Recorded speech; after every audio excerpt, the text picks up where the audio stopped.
Monsieur André Daniel Kofi, trésorier payé de l'ambassade de Côte d'Ivoire à Washington DC, chef de projet, a dévoilé le mercredi 14 mai 2014 son projet de paiement en ligne au cours du lancement officiel de la plateforme de paiement électronique à la chancellerie. La cérémonie s'est déroulée en présence de son Excellence M. Daouda Diabaté, de ses collègues africains et de la diaspora ivoirienne. Cette plateforme de paiement électronique des droits des chancelleries répond, à en croire son concepteur, à un souci d'innovation en rapport avec l'ambition du président de la République qui essaie de faire de la Côte d'Ivoire un pays émergent à l'horizon 2020, à travers, entre autres, la modernisation de l'État. Concernant ces projets, M. André a expliqué que l'ambassadeur Daouda Diabaté, depuis sa prise de fonction au pays d'Obama, a engagé un chantier de fonds pour la modernisation des services en vue de faire de la chancellerie un port d'excellence et de bonne gouvernance. Dans un pays continent où les moyens de paiement électronique sont couramment utilisés et le mot est « time is money », le gain de temps offert par les transactions numériques nous est paru plus que pertinent. Sûr et efficace, ces moyens de paiement modernes satisfont également aux exigences de transparence et de traçabilité requises par notre administration centrale des finances, ainsi qu'au contexte réglementaire de notre pays hôte, a indiqué l'argentier de l'ambassade. Dans un pays continent où les moyens de paiement électronique sont couramment utilisés et dont le motto est « Time is money », le gain de temps offert par les transactions numériques nous a paru plus que pertinent. Sûr et efficace, ces moyens de paiement modernes satisfont également aux exigences de transparence et de traçabilité requises par notre administration centrale des finances, ainsi qu'au contexte réglementaire de notre pays hôte. Enfin et surtout, cette innovation participe au renforcement de l'attractivité de notre pays.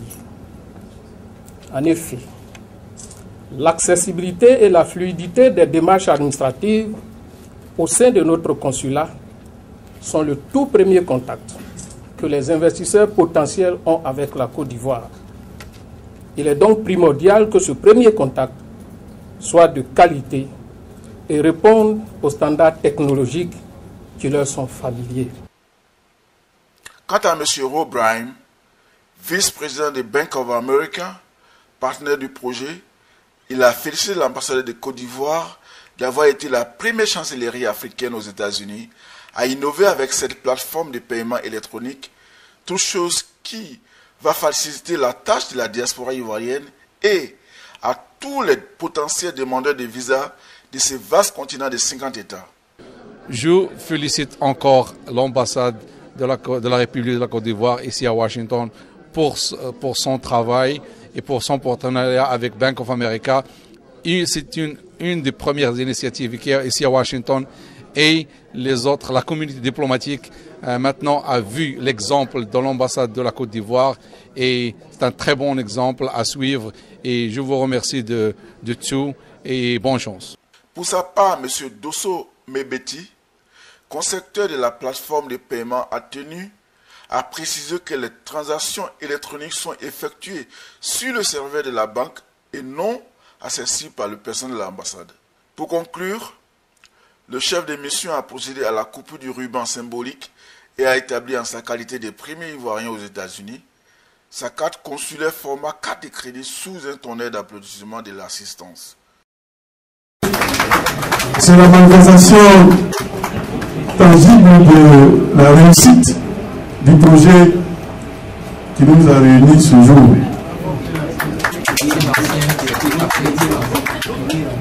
Il faut noter que cette plateforme innovante est disponible sur embassyusa.org, site officiel de l'ambassade de Côte d'Ivoire à Washington.